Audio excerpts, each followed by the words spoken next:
Testing. There we go. We are back. Good morning to you all.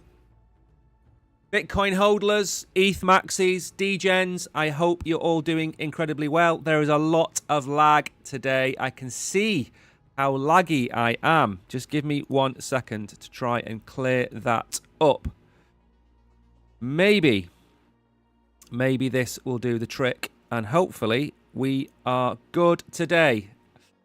Give me 1 second. I noticed the lag this morning as soon as I logged in. Everything was having problems. Good morning, by the way, while I'm doing this. Good morning to Kishan, Hidden Agendas, and KB. I hope you are all well. Just give me a second to tweak this. And hopefully, that should be a little bit better. Not much, just a little bit. Good morning, Alpha. I hope you're very, very well today. Now, obviously, we haven't streamed since Wednesday night when we had all kinds of problems. We did go live. There was a fantastic quiz. Everybody who won has been paid out, except KB. He hasn't been paid yet. But we have paid everybody else. So if you want to take part in our giveaways, in our quizzes, we're probably going to start a new Telegram group, which we shouldn't really be talking about on Binance, but I've got to tell you because we stream on YouTube as well. We're probably going to have a giveaways crypto Telegram group because the old Crypto Warehouse Telegram group, it's full of people from 2 years ago that I think have just given up on crypto. I'm going to start a new channel. I'm going to set it up probably in the next few days. And then all of the giveaways that we do are going to be announced on there because people miss them. If they don't follow me on X, if they don't follow us on the Binance Lives and the YouTube Lives, you're going to miss out on them. And even though we tell you on the streams, I know a lot of people don't watch these streams or follow us on X. They just pop in to see what's going on. We're going to make a Telegram group, and it's only going to be a read-only Telegram group. So we're literally going to put all of the giveaways in there. We had the Wednesday night giveaway. That was for Mew. Today, I'm going to announce the winners of the BC Game giveaway. 5 winners have won, and there is at least one person in chat who has won that giveaway. He's one of our OGs, and I'm not going to tell you who it is. I did one of those spinny wheels, you know, the little spinny wheels, recorded it live. I'm literally going to copy and paste that into my video editor and put that live this afternoon. So 5 of you won. Congratulations. Good morning, Danny. I hope you're well. And for those of you that might have missed the post, I'm going to bring up something in a minute to tell you about Danny. I think I mentioned it on Tuesday, but I'm not too sure. Danny announced it yesterday, I think. So what are we going to cover today then? Well, I'm going to basically hijack my own show. I know. That's, I think, a sign of schizophrenia, but bear with me. We normally just run through a set of stories and go through them one by one and decide whether we like the story, whether we don't like the person. And today I'm going to hijack my own show. And what we're going to talk about at the very beginning of the show, which will hopefully appeal to a lot of you, we're going to talk about 3 very specific things. We're going to talk about the historic Bitcoin returns by month and by quarter. We're going to talk about Bitcoin dominance, and we're going to talk about the Bitcoin price. Those 3 things which are fundamental to the absolute clarity that is whether we're going to have a dump in August or we're going to have a pump in August. And if you're an OG and you've been watching my videos, you know I've been telling you that we're coming down in August and September. So we're going to go through that at the beginning of the show. The show's going to get hijacked. We are going to talk about Powell. That's kind of to do with the Bitcoin chart. We're going to talk about Jamie Lyer. Jamie Lyer, comment in chat if you have any idea who I'm talking about when I say Jamie Lyer. We're going to talk about Charlie Says. Who's Charlie Says? Well, you'll find out. New rules from the SEC. We're going to talk about polypines. They're not Pontypines. This is not the Soundgarden. But polypines, if we even get there, we're even going to talk about an article which is titled NFTs Are Back. Now, if you know me, you know I absolutely do not like the majority of NFT projects. So that one's going to be fun if we even get there. But we've only got an hour. We might not get there. If we do, we do. If we don't, we don't. But first of all, we are going to go and have a look at the Bitcoin chart. Now, if we're going to do what I've been saying we're going to do, then this is exactly what I've said we're going to do. Bitcoin is down at $115,000 today. Ethereum back to $3,600. XRP has broken below $3. BNB, it liked it at $800. It prefers it at $700. Solana is back at $168. Again, around about $173, $168. That's kind of like where it should be. Doge, Tron, Cardano, actually, that's not too bad for Cardano, 72 cents. Hype below $40. Now, this is a really interesting point. If you like Hype and you really want to buy Hype, potentially the next 4 weeks are the time for you to be able to get into Hype. Potentially, if we have the correction to the downside. Now, Hype isn't going away. Hype is sticking to its guns. And much as I've been saying that a lot of these coins go up, they have their time in the sun and then they fade back. Sui, for example, was expected to be a top 10 coin. It hasn't done that. Ton, we've talked about all this stuff before.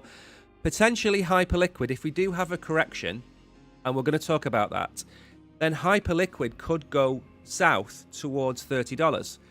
Maybe that's a good price to buy Hype at. The project that I'm in, the VC NFT project that I'm in, I think they were buying Hype at $16, $20, $26. And that was a while ago, and they've made bags on the Hype trade there. But I think breaking below $40, if we have the correction, that could be a time to buy it. Now, if we don't have the correction, and this is a beginning of the month flush, maybe this is people readjusting, okay? We've just come out of a very positive July. People could be rebalancing. People could be taking profits. You know, we've had a lot of gains. If you are not taking profits right now, then what are you doing? I think I said last week I was selling some coins that had pumped. I sold some Crow last week.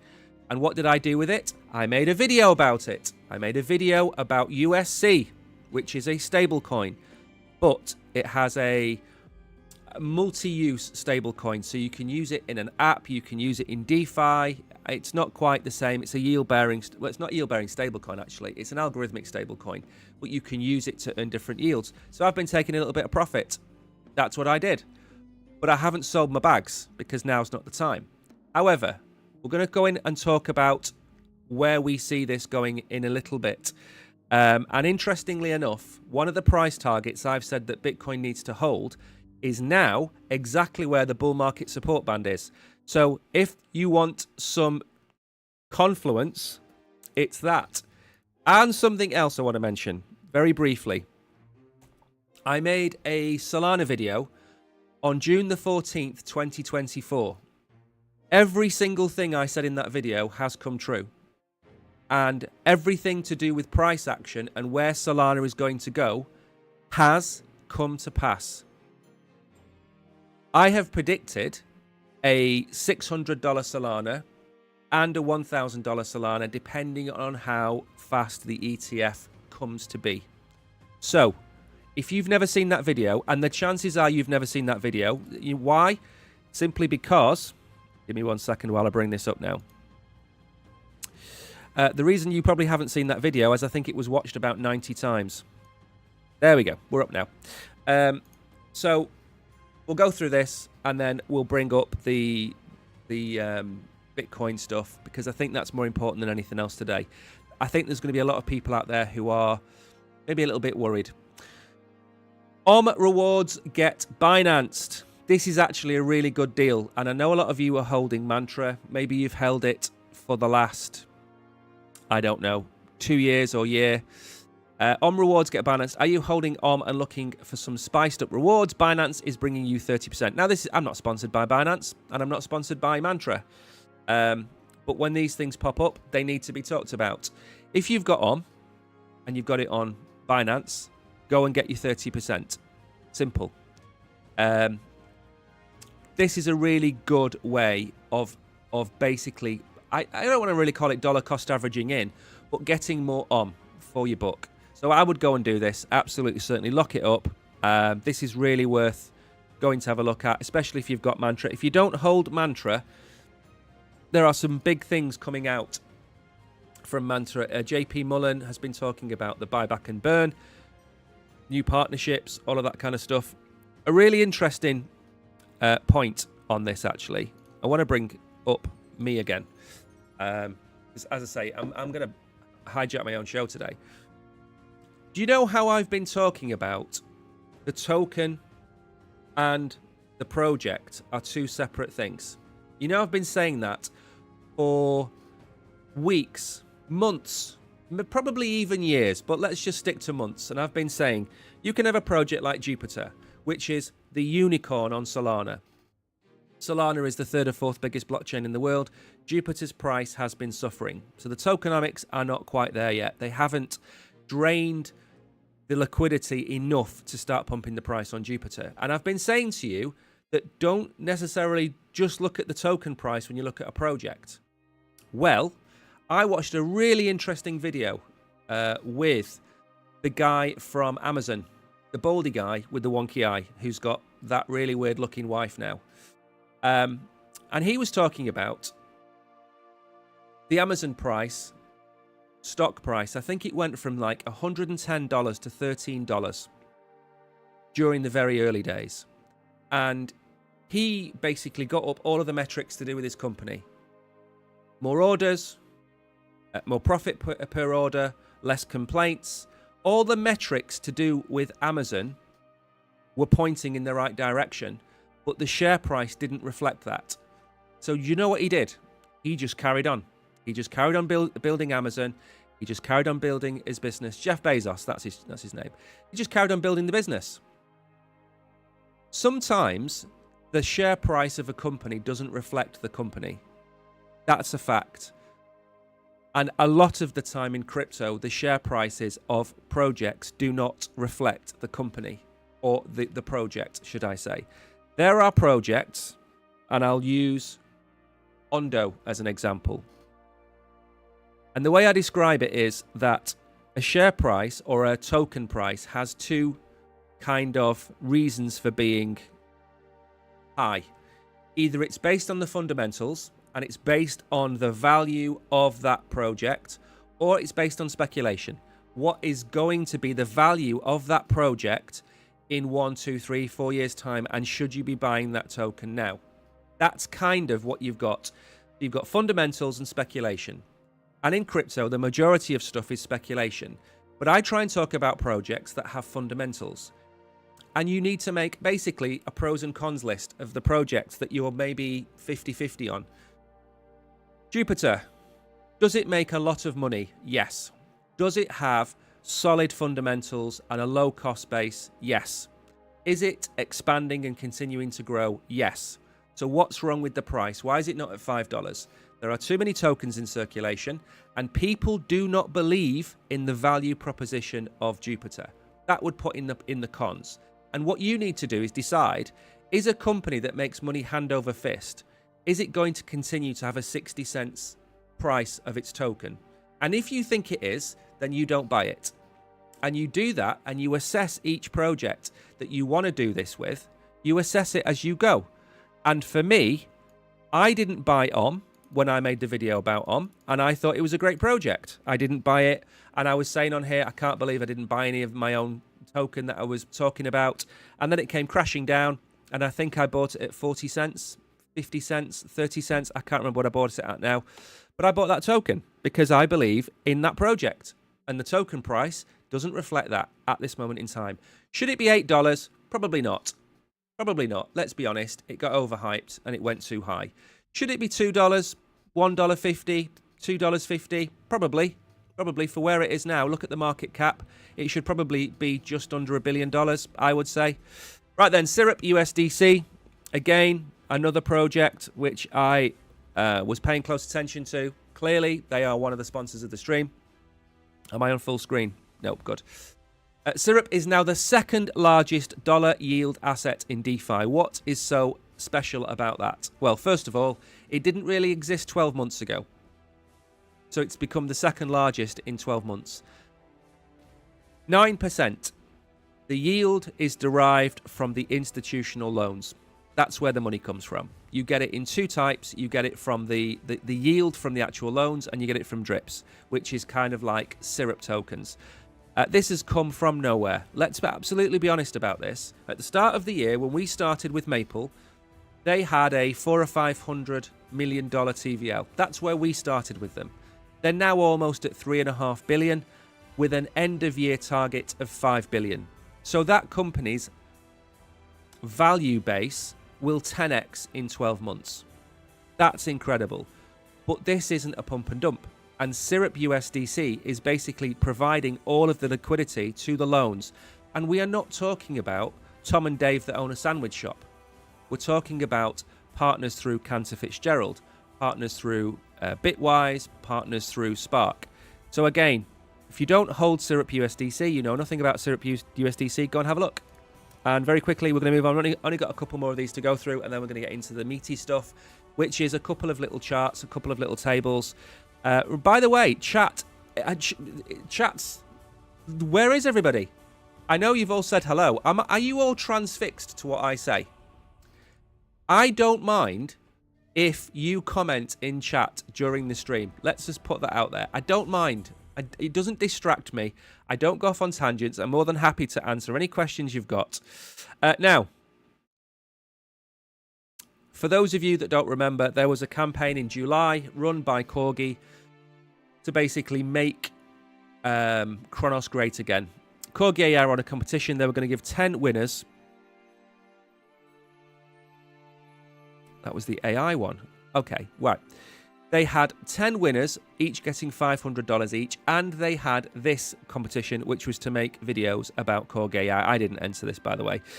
So basically, all of the winners from all of the competitions in July have now been paid. But you don't know you've been paid unless you go to your Chronos Chain wallet. That's the only way they'll find out, because they didn't record your X account. They didn't record your personal information. So the wallets were published, but nobody knows who those wallets are. So if you have one, or you did enter any of the Corgi AI competitions, go to your Chronos Chain wallet and check to see if you have won. And maybe you've got $30 or $500 sitting there waiting for you. And I hope some of you have won. I really do. Right then, let's move on very quickly. And again, that was a competition that we would have put into our new Telegram group that we haven't started yet. Now, I commented on this because I think this is brilliant, okay? 75% of investors who bought the Bitcoin ETF through BlackRock were first-time customers to BlackRock. 75%. So BlackRock not only have gained hundreds of thousands of Bitcoin, but they've attracted, I don't know, thousands or tens of thousands of customers through Bitcoin. But that's not all. A quarter of them went on to buy other ETFs. Okay? So people think about, this is great for Bitcoin. This is absolutely great for Bitcoin. BlackRock basically said, right, we are going to own the ETF Bitcoin and Ethereum market. We're going to own it. We're going to dominate it, as they try and do in every sector they enter. But those stats are absolutely mind-blowing. So for every 10,000 customers, 7,500 of them were new. And of that 7,500, around about 2,000 of them went on to buy other products. So this has been an absolute win for BlackRock. And it's great. I think I put a comment underneath this somewhere. A massive win for BlackRock. Instead of just driving adoption of Bitcoin, it is driving adoption of retail into investment. How do you like them apples, Peter Schiff? Again, I think this is absolutely fantastic. Now then, let's move on to talk about where we are today in the market. Where do we think we're going to go in the market? And that is first port of call. Before we look at Bitcoin dominance, before we look at the Bitcoin chart, I want us to go and have a look at this. This is the Bitcoin quarterly returns and the Bitcoin monthly returns. If you've never seen this, it's free. It's on CoinGlass. So what this is doing, it shows you how well Bitcoin has done based on the previous 12 or 13 years. It goes back to 2013. Okay? It shows you how well Bitcoin has done. So you will see that July has been predominantly green. So we've got 9 green Julys and 4 red Julys. So 2 to 1. But now look at August. We have got 8 previous red months and 4 previous green months. So when I make a video called Summer Lulling, which again was based on Greece, pardon the pun, you can see why. But then look at September. Look at August and look at September. And this is not one of these degen influencers that's going to sit here and tell you we're going to go to the moon, bro. We're going to go and eat cheese. I'm showing you what traditionally happens. And I'm telling you why I say these things. I don't think August and September we are going to go above $120,000 unless something macro changes. Now, the next chance we've got at a rate cut is September. So we are not going to have anything in August. We're not going to have any traders in August because they're in the Hamptons drinking pina coladas and eating boar meat. Okay? We're not going to have anything happen.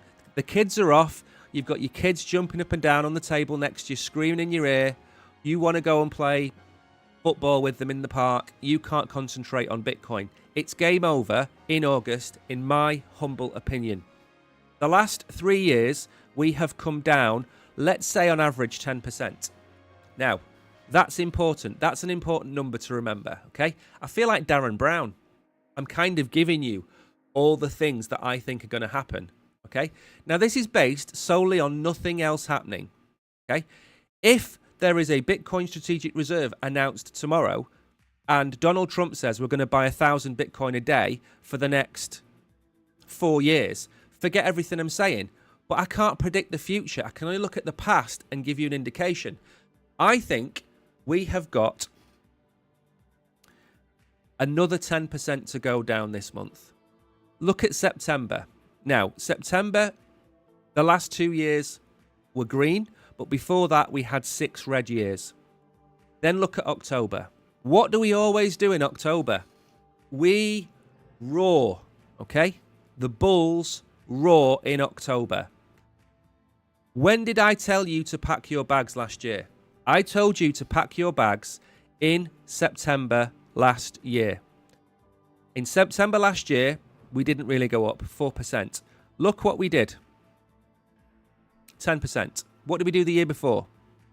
25%. Okay? We go up in October.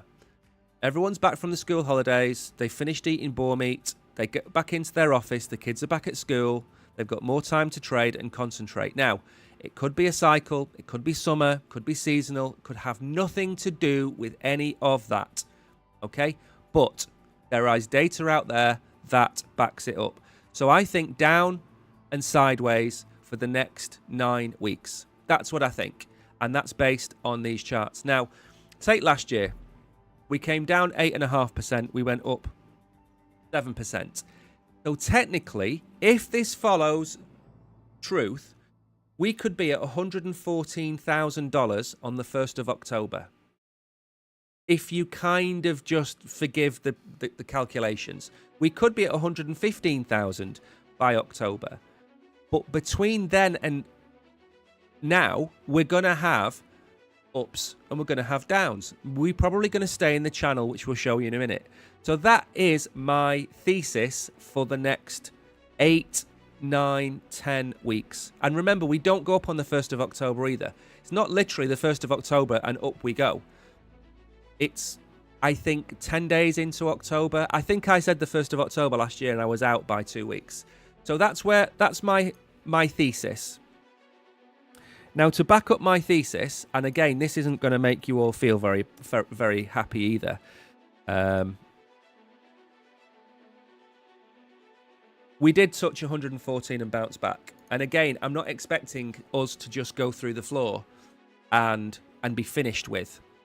And I'm gonna when we talk about Powell, we're then gonna go and talk about the Bitcoin chart. But this is the next thing to worry about, and this is like Jaws. So basically, Jaws has been chasing your boat for the last 2 years, and you're giving it some, and your diesel engines are pumping out smoke, and you're thinking, you know what, I'm going to outrun that shark. That shark's not going to catch me. And then all of a sudden, that shark absolutely slams you from the side. Oops. Should have waited for it to load. Now, some people mock my charts in chat, and some people say that I only drew them the other day, and I find that offensive. And I'm looking at the bear, who probably isn't here today. Look at the line that I drew there. Okay? I think, are going to come up and back into this channel. Now, we might not go back. We might not go back here. Okay? I agree.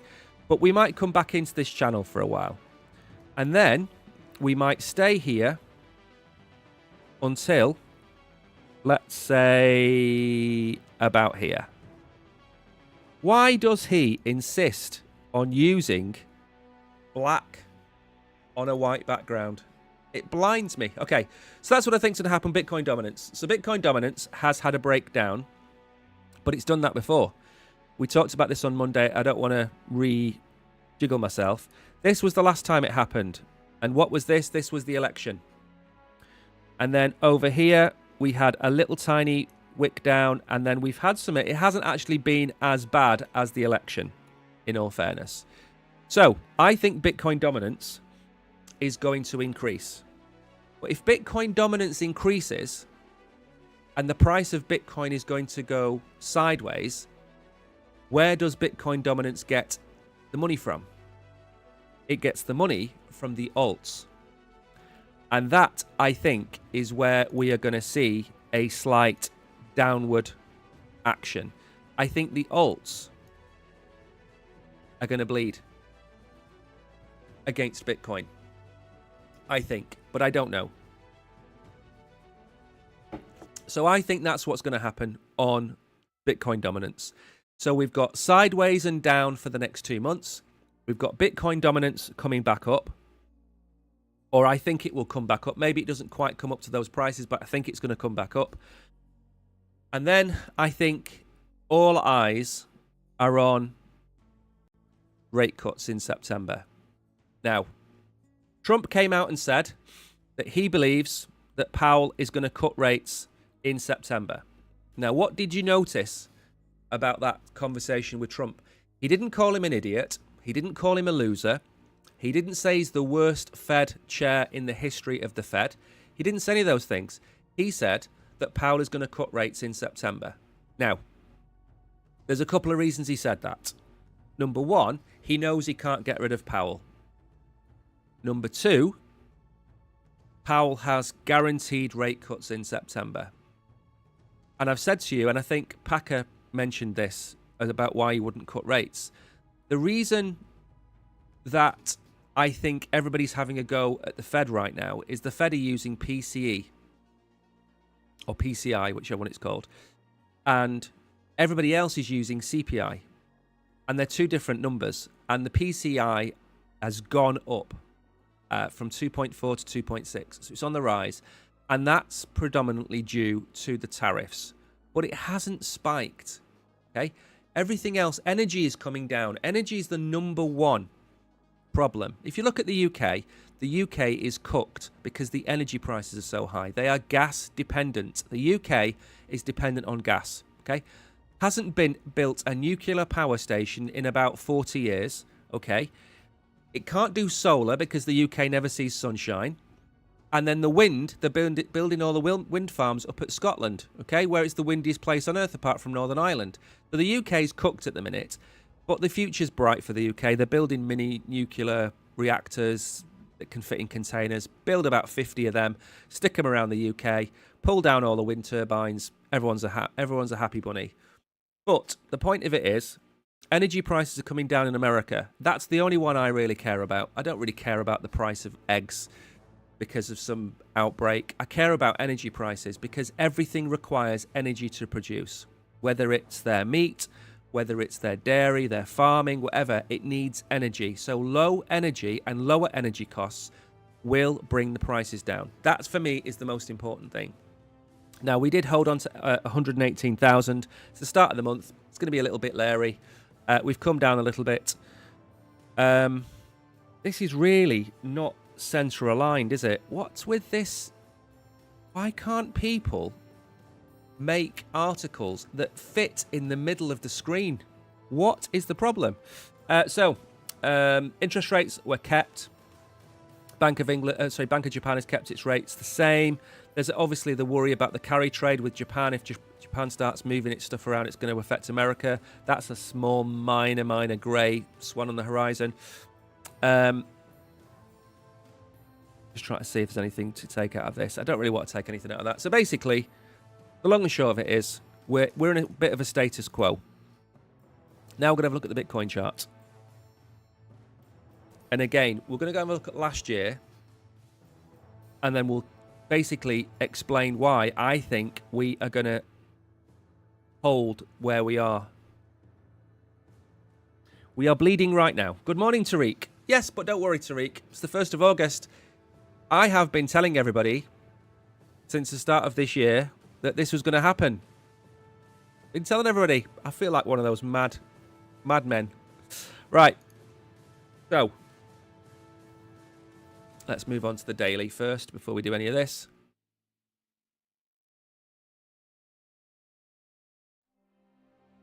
Okay. Make that a bit narrower. Go back over here a little bit. Okay. So,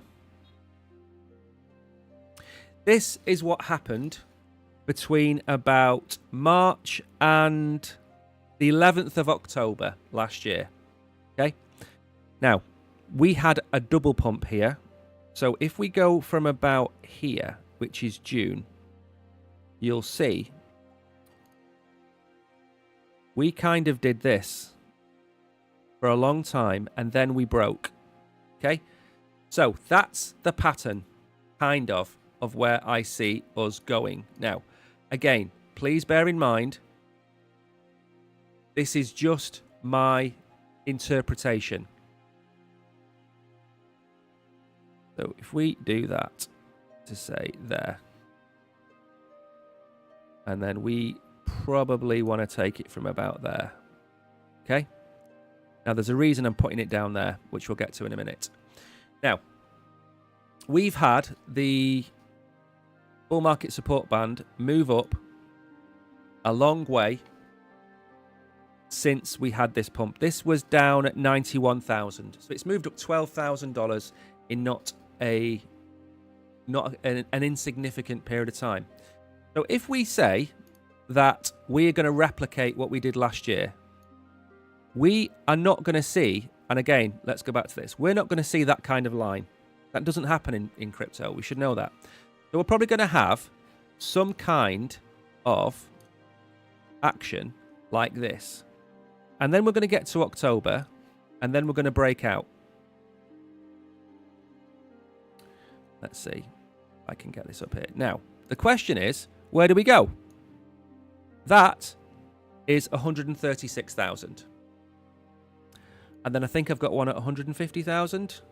Nope, I deleted them. Okay, so let's say we look at a comparison between the summer period last year and the summer period this year. We've shown you that the August and September for Bitcoin have been terrible. They've been absolutely terrible. They've done nothing for a very long time. A little bit up, a little bit down, but nothing. So, why should we expect anything different? Well, we shouldn't, should we? We shouldn't expect anything different. Okay? Let's get rid of these lines. Now, if we talk about... down here a bit. If we talk about the fact that we might see a 10% correction. If we take 10%, and I'm not drawing that on here because it's going to go horribly wrong, we are going to see these start to arc like that, okay, as the price comes down. So what's going to happen is we are likely to come down and bounce off this at a certain level. And if you take 10% off 118,000, that brings us down to about 106, 107,000, which is roughly where the bull market support band will be by the time it comes down.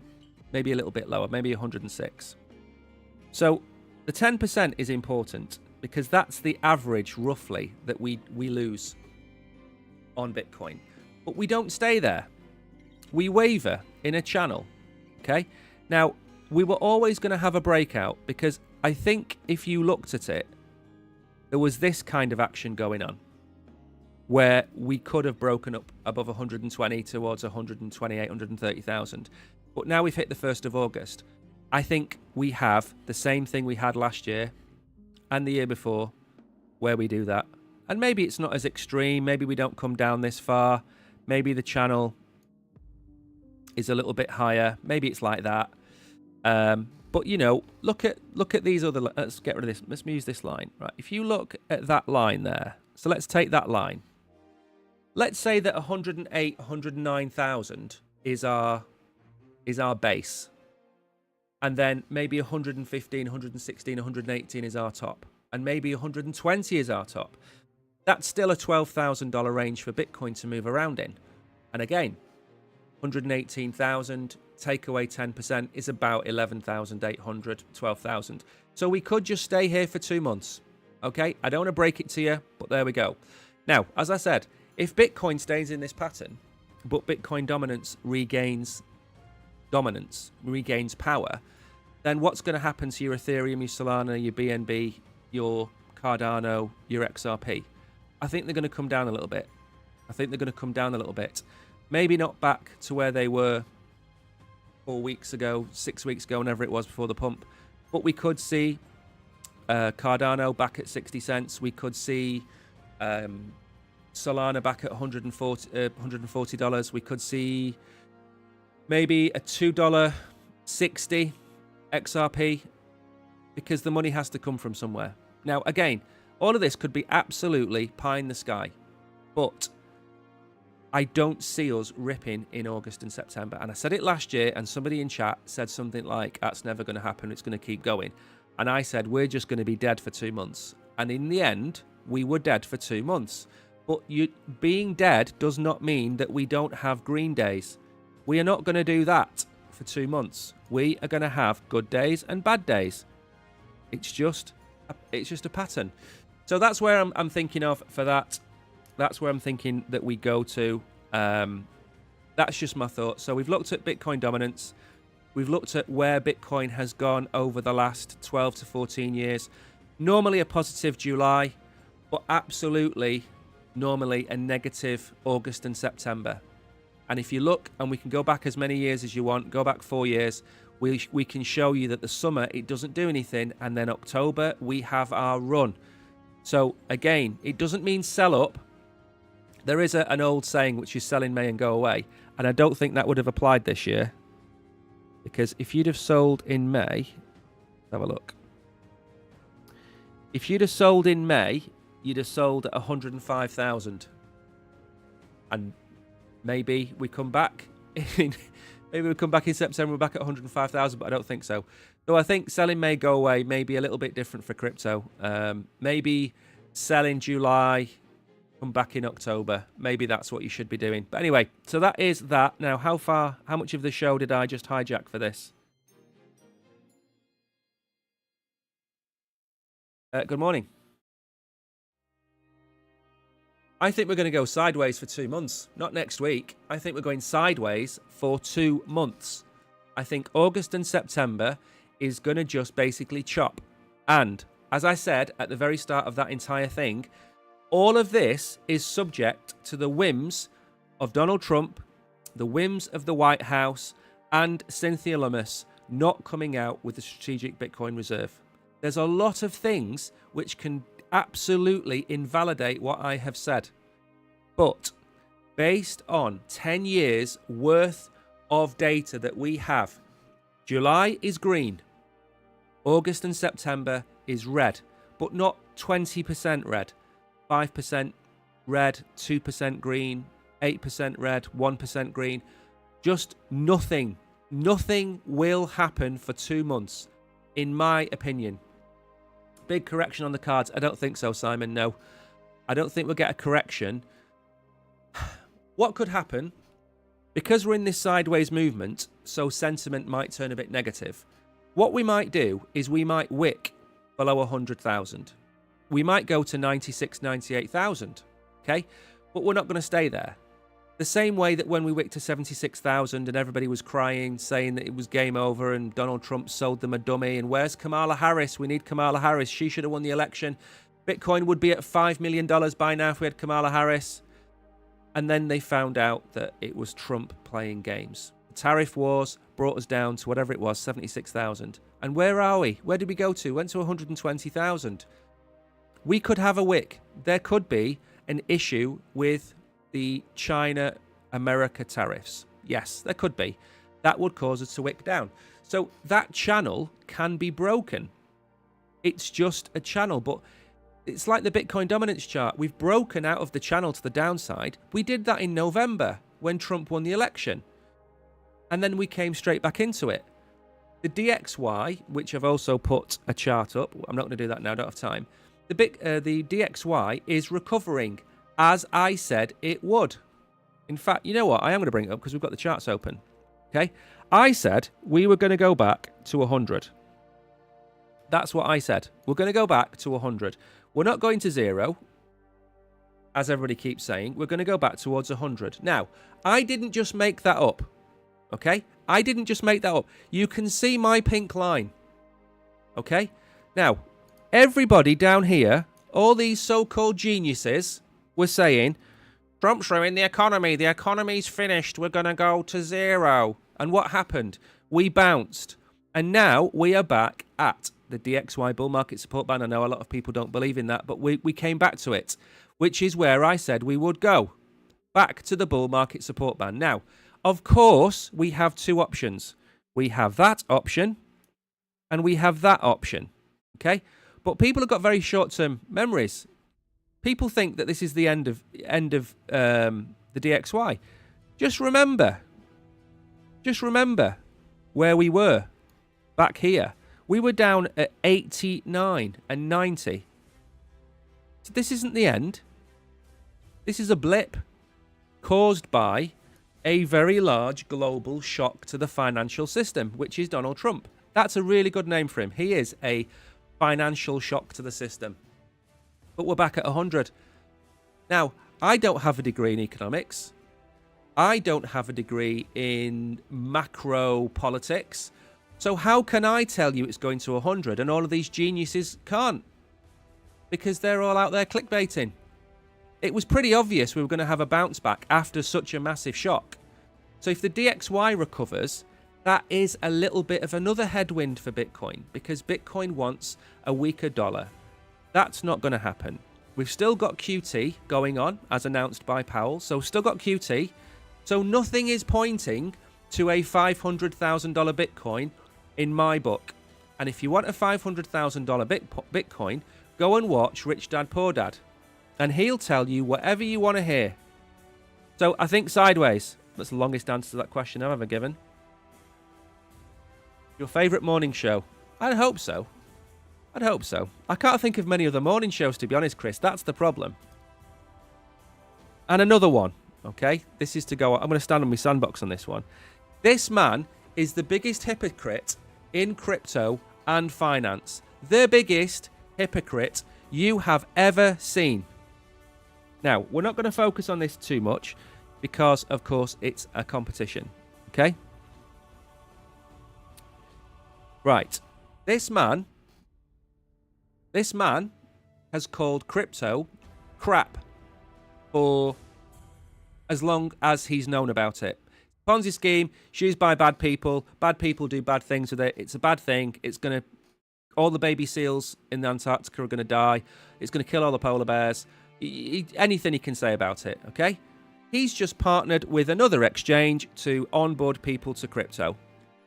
Now, he can, quite rightly, hide behind the argument that, well, it's not really Bitcoin. We're trying to get people to use stable coins, and we've got the JP Morgan stable coin with its really long name, the JPMORGAUSD coin, and that's the biggest one in the world, blah, blah, blah. Yeah, I get all that, but people are going to want to buy Bitcoin, okay? So, hypocrite and liar. 2 words I'll use about that one. Now, this is something else we've been talking about, and I'm going to have to rush through this a bit quicker than I have, simply because we've got 15 minutes left. I spent 40 minutes talking about Bitcoin stuff, which I think it needed to be said. I think it needed to be said. And again, I can be wrong. But I tell you what I did do today. Crypto Jeb. I don't know if you've ever heard of Crypto Jeb. Crypto Jeb has made a video today with his price targets for Solana. And I quite like Crypto Jeb. He's a nice guy. He's got a nice twang to his voice. He's got a nice presence. And Crypto Jeb predicted $600 and $1,000 for Solana this cycle. That's his 2 predictions for Solana. And I thought to myself, hang on a minute. And I went over to my Solana video that I made on June the 14th, 2024. And I said in that video, Trump wins the election, Gensler goes, Solana ETF goes in, we get the Solana ETF in time for the end of the bull run, it goes to $1,000. If we don't get the Solana ETF, it goes to $600.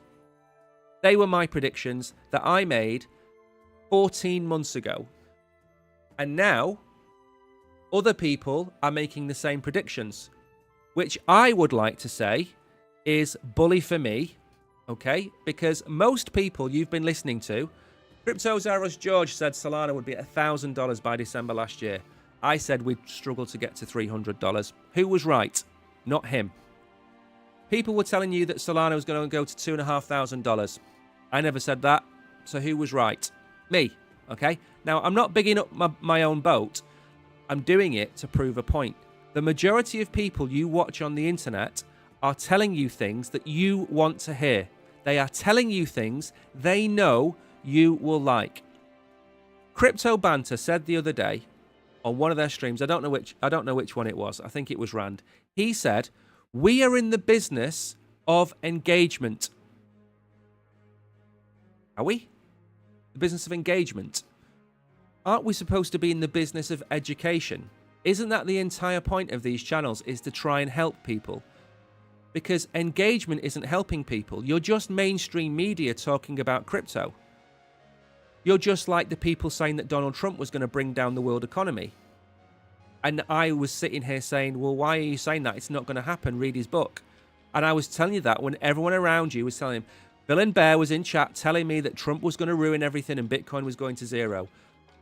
Now, just because I'm right doesn't make me clever. It's just common goddamn sense. I'm not sitting here with a crystal ball reading the future. I'm telling you how it is. I'm sure if we got KB on chat, or if we got Simon or Kishan on chat, they would have a different opinion. But it would be closer to my opinion than their opinion, because their opinions would be more common sense than these idiots out there telling you these fictitious targets for crypto, which we're never going to go to. We're never going to do that. Rich Dad Poor Dad has been wrong 99 times out of 100. George just picks random numbers out of the air as he's walking through the forest and tells you them on the camera because he knows you like them. Rand tells you things because he knows you like them. That's not how the world should work, because when you are wrong and you come on here, oh yeah, but it's not financial advice. I'm not here to give financial advice. I'm just here to give my opinion. That's great, but you know your opinion's wrong. You know what you're saying is wrong.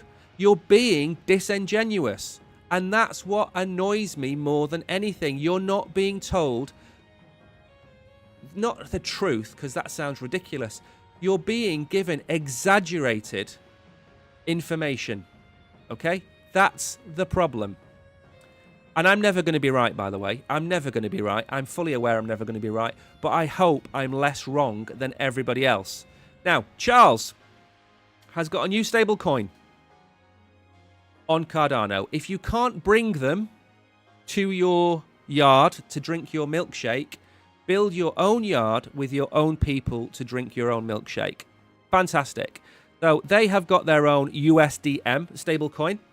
Apparently, it's the most advanced stablecoin ever built, enhanced privacy features, and again, I'm totally on board with this. It's issued by Moneta, focuses on enterprise-grade functionality, offering complex use cases like role-based access and payroll visibility. Despite its innovation, lags behind USDC. Of course, it's going to lag behind USDC. Who wrote this? Lockridge, you're an idiot. The stablecoin market remains one of the... We know about this, yeah. He praised the stablecoin, advertising it is the most advanced stablecoin ever built. Again, I'm starting to not believe everything that comes out of Charles's mouth these days. His statement highlighted the project's ambitions to eclipse legacy finance with a blockchain narrative alternative. You know what the problem here is? Adoption. It doesn't matter if it's the best if it's not adopted. There are... How many coins in existence are better than Bitcoin? How many coins out there are better than Bitcoin? I would probably hazard a guess at 100. How many of those coins have got the market cap and adoption of Bitcoin? 0. It doesn't matter if you are the best if you are not adopted. De facto and de jure, okay? The best versus the most universally accepted. De facto, de jure. USDM could be the greatest thing that mankind has ever made. If there's only $100 million of it, it is never going to get anywhere near USDC and USDT. And for another thing, if it only ever stays on Cardano, it's like a goldfish. It's going to stay in the same little bowl, swing around and round and round, and it's never going to grow. Okay? Now, I'm sure that's not the ambition for it. I'm sure it's going to try and go to Solana. I'm sure it's going to try and go to Ethereum. But what I would like to point out here is Charles is not going to come out and say this is garbage. Okay? He's a salesman. He's not going to come out and say it's garbage. Just because he's got glasses and a beard doesn't mean he's a nerd. He's still got a very good business head on his shoulders. Very good at talking. Very good at communicating. He's never going to come out and say USDM it's average. It's average, like a cheese and tomato sandwich. No. What's he going to do? He's going to come out and say this is caviar on toast. This is caviar on salt bread. That's what he's going to say. He might not believe it. Fine.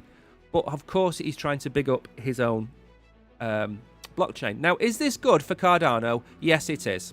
It's absolutely good for Cardano. And I'm wholly on board with that. Now, we're not going to talk about that one because we're going to run out of time, aren't we? How much time do we have left?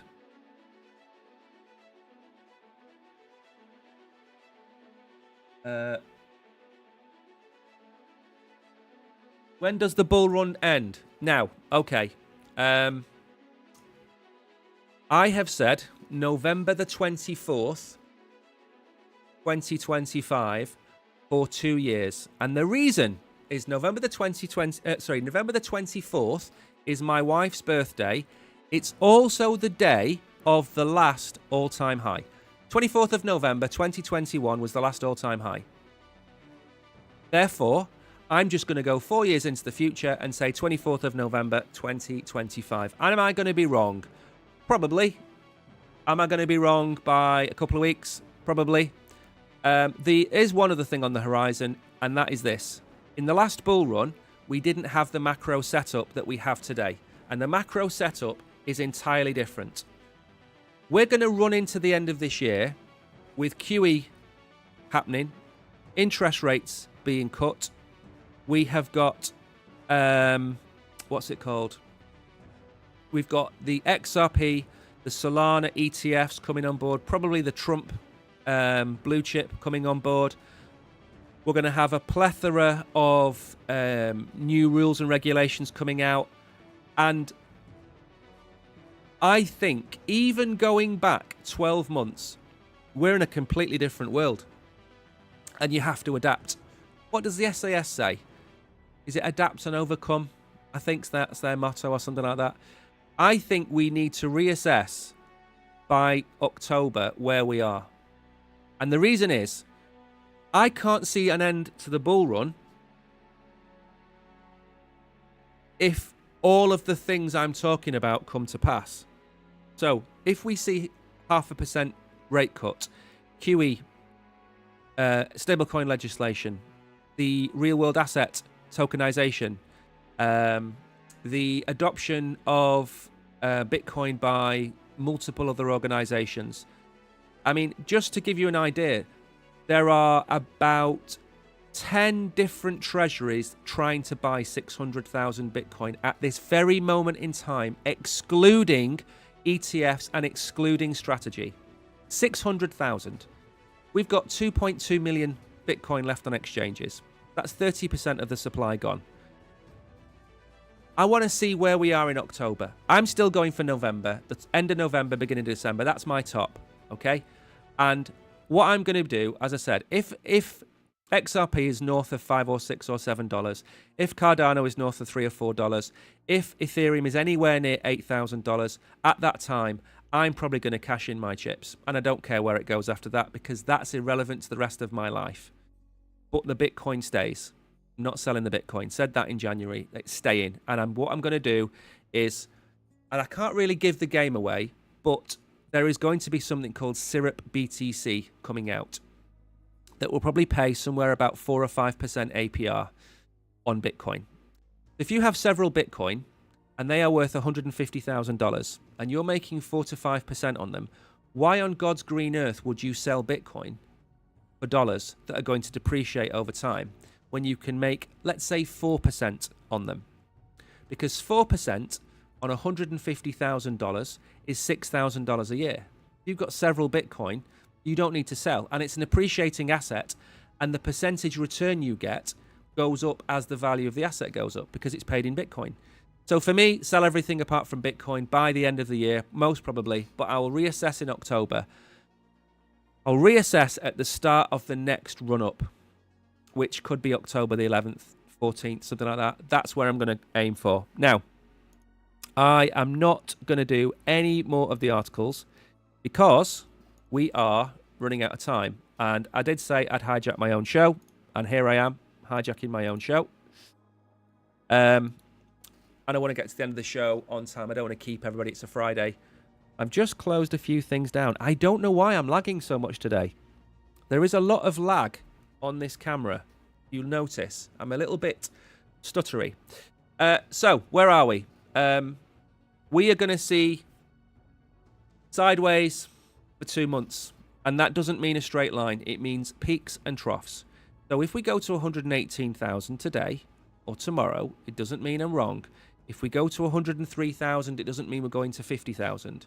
It means we're in a channel, and we might wick sideways, up and down between a $12,000 range for the next 2 months. But I don't see us doing anything unless something changes.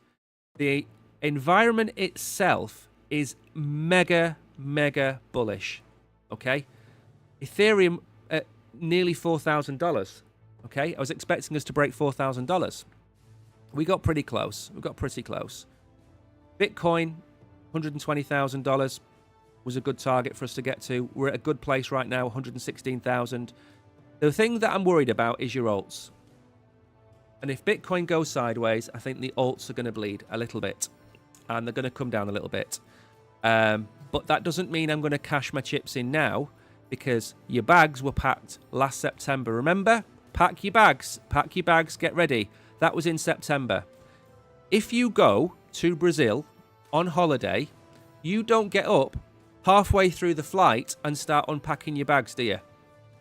No, because you've not got to your destination. And your destination is Rio de Janeiro. You're going to go and lie on that beach. You're going to look at all those cheeks, eat watermelon, whatever it might be. You don't unpack until you get to your destination. Your destination is not August the 1st, 2025. It's either going to be the end of this year or sometime next year. But for the alts, I think the end could be the end of this year, and Bitcoin might just run up. There's probably going to be some kind of decoupling at some point. BNB to 670. Where are we right now on BNB? Let me have a quick look. I will have a look for you one second, sir. I mean, I can't give financial advice. Certainly can't give financial advice because that's not what I'm here for. I'm here to give you an opinion. The bull run is it is unpredictable, but if you zoom out, I think you can. BNB to 670 is only really a 10% drop. And I would say absolutely you could go to 670. I mean, it's going to go below $700. If Bitcoin doesn't move up and just stays where it is and moves sideways and Bitcoin dominance goes up, you're going to see a $650, $680 BNB. You're going to see $150, $140 Solana. You're going to see, what did I say before? $2.60, $2, maybe $2.50, maybe something like that for XRP. I mean, it's difficult. You've got to kind of go back to the old prices it was at. But then what's going to happen at the end of September, you're going to be told at the end of September, the bull run is over. That's what you're going to be told. All these geniuses out there are going to say to you, it's finished, it's over, pack your bags, it's done. Right? They're going to tell you that because we've had 2 months of sideways action. And every goddamn October, we rip 10, 20, 30%. So let's say we do 20% from 110,000. That gives us $132,000 Bitcoin. That's a good target. Okay. Let's say we go to 140 in the end. It's a good target from where we are. Okay. What will the alts do? If Bitcoin moves 20%, what are your alts going to do? The majority of the good ones are going to absolutely rip. So hold faith. If you're new to crypto, you should be looking at certainly holding every ETF coin. Bitcoin, Ethereum, Solana, XRP. Absolutely certainly. Then you should be looking at the top 10 or top 20 coins. If you're new, that's what you should be holding. BNB as well.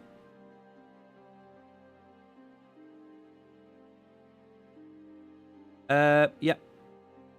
I mean, like I said before, we could easily go to 96,000, 98,000, absolutely. And that will absolutely scare the pants out of everybody. And you know what the ETFs are going to do? It's going to keep buying Bitcoin.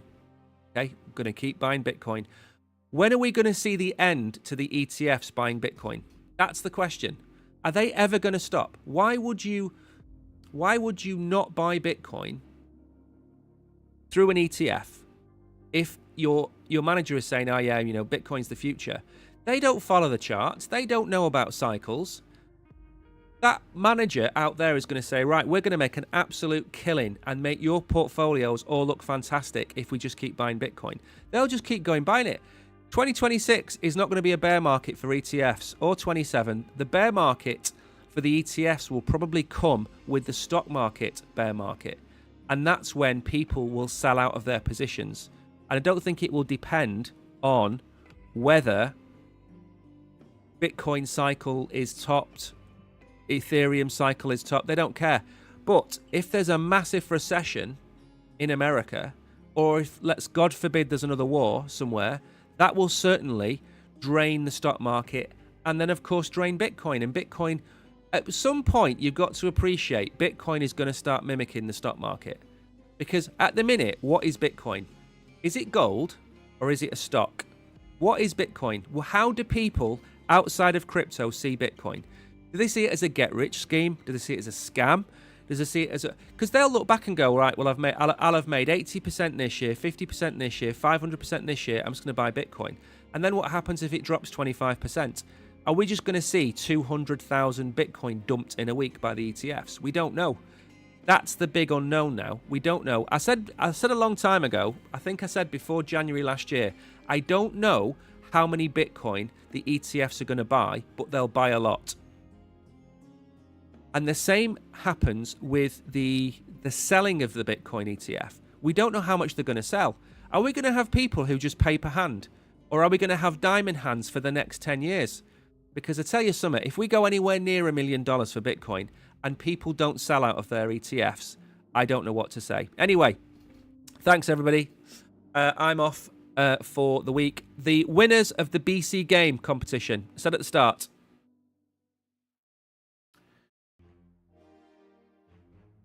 I think 90% of the ETFs are going to hold. I do not see them selling. They are just buying.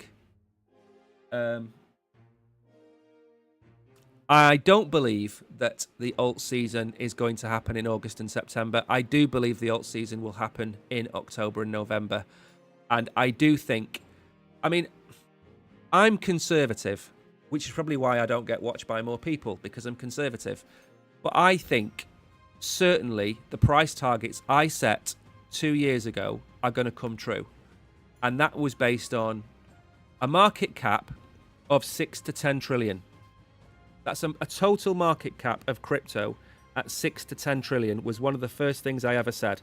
And we've currently got a market cap of 3.74 trillion.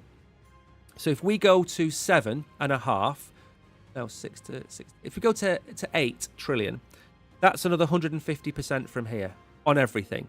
So Bitcoin goes to $250,000 at one point, not at the same point as everything else. Ethereum goes to $8,000. I think that's pretty much what I've said. Solana, $350, that'll go higher. ADA, $1.50, that'll double. So it will happen. Just gotta wait for it. Anyway, thank you everybody. It's been a good Friday. I hope you like the new thumbnail. That's a thumbnail I made specifically for August because it's so hot I'm breathing fire. And no, I don't look like Ricky Gervais or Lee Mack before anybody says anything. Thanks everybody. That's a good question. The ETFs are currently holding about 5 or 6% of the total supply of Bitcoin. There's still plenty of Bitcoin left for people to sell into alts. But I think next cycle, I think that will change. I mean, we're going to see 30